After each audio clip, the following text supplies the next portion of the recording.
Sejam bem-vindas e bem-vindos à aula 10. Vamos tratar do novo acordo ortográfico da língua portuguesa. O acordo foi meramente ortográfico.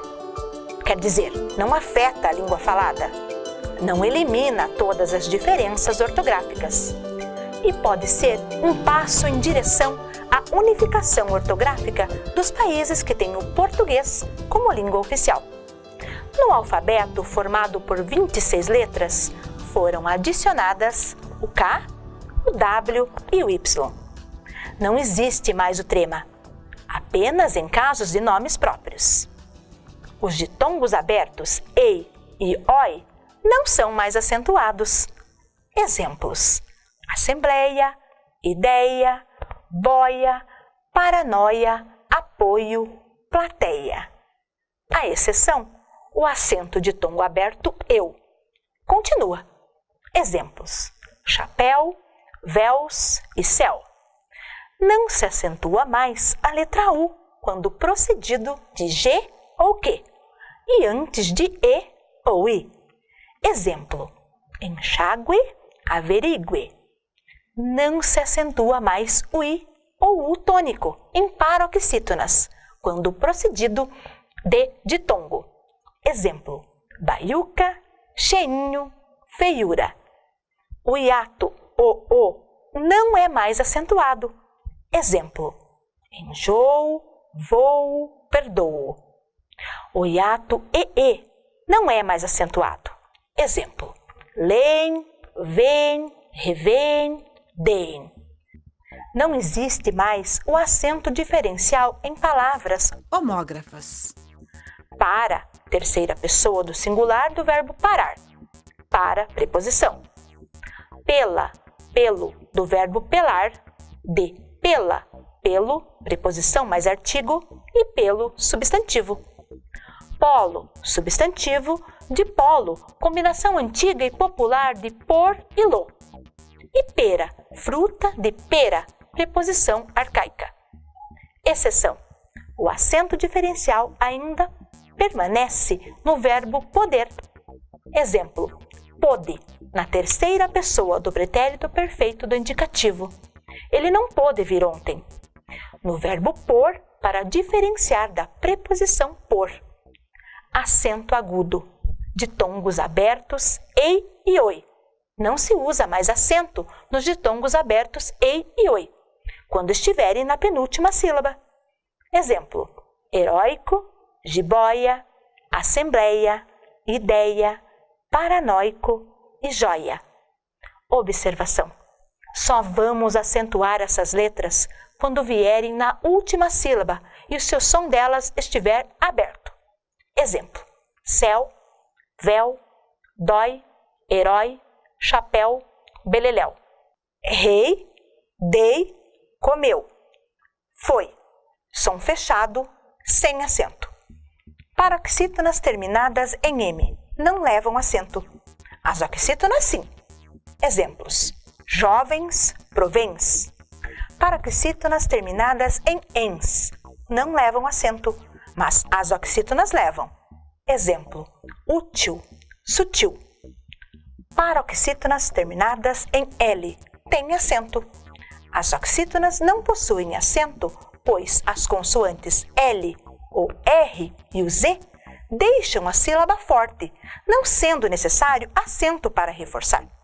Exemplos: rapaz, coração, nobel, capataz, pastel. Verbos no infinitivo amar, prover, consumir são oxítonas e não precisam de acento. Atenção! Palavras que terminarem da mesma forma como paroxítonas necessitam de acento.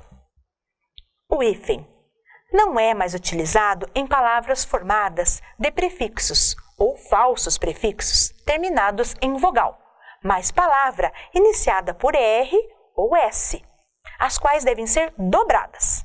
Exemplos: antessala, autorretrato, antissocial, antirrugas, suprarrenal. Em prefixos terminados por R, permanece o hífen se a palavra seguinte for iniciada pela mesma letra. Exemplo: hiperrealista, interracional, interregional, interrelação, superresistente. O hífen não é mais utilizado em palavras formadas por prefixos terminados em vogal, mais palavras iniciadas por outra vogal. Exemplos: autoafirmação, autoajuda, autoestrada, semiaberto, ultraelevado, intraocular. Essa regra não se encaixa quando a palavra seguinte iniciar com H. Exemplos: anti-herói, extra-humano, anti-higiênico. O hífen é utilizado quando a palavra é formada por um prefixo terminada em vogal, mais a palavra iniciada pela mesma vogal. Exemplo: anti-inflamatório, arqui-inimigo, micro-ondas, micro-ônibus, micro-orgânico. Não é utilizado em compostos que perderam a noção de composição. Exemplos: manda-chuva, paraquedas. O hífen permanece em palavras formadas por ex, vice e soto. Ex-marido, vice-presidente, soto, mestre. E ele permanece em palavras com prefixo circum e pan, mais palavras iniciadas em M ou N. Pan-americano, circunnavegação. Permanece em palavras com prefixos pré, pró e pós, mais palavras que têm significado próprio. Exemplos: pré-natal, pós-graduação. E o hífen permanece em palavras formadas pelas palavras além, aquém, recém e sem. Além-mar, recém-nascido, sem número, são exemplos. Não existe mais em cão de guarda, café com leite, fim de semana, sala de jantar. Exceções: água de colônia, arco da velha, cor de rosa, mais que perfeito, pé de meia, ao Deus dará e a queima-roupa. O novo acordo ortográfico visou simplificar as regras ortográficas da língua portuguesa, pensando o prestígio social da língua e a sua difusão no cenário internacional. O acordo no Brasil seguiu os seguintes parâmetros. Em 2009, a vigência ainda não obrigatória. Em 2010 a 2012, a adaptação completa dos livros didáticos às novas regras. E a partir de 2013, a vigência obrigatória em todo o território nacional. O novo acordo ortográfico foi assinado desde 1990 por 8 países que falam a língua portuguesa, inclusive pelo Brasil.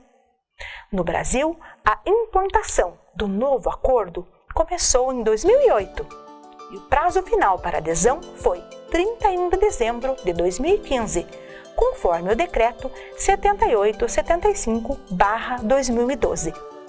Finalizamos a aula 10 e o nosso curso. Esperamos que tenhamos contribuído para o seu aprendizado. Bons estudos!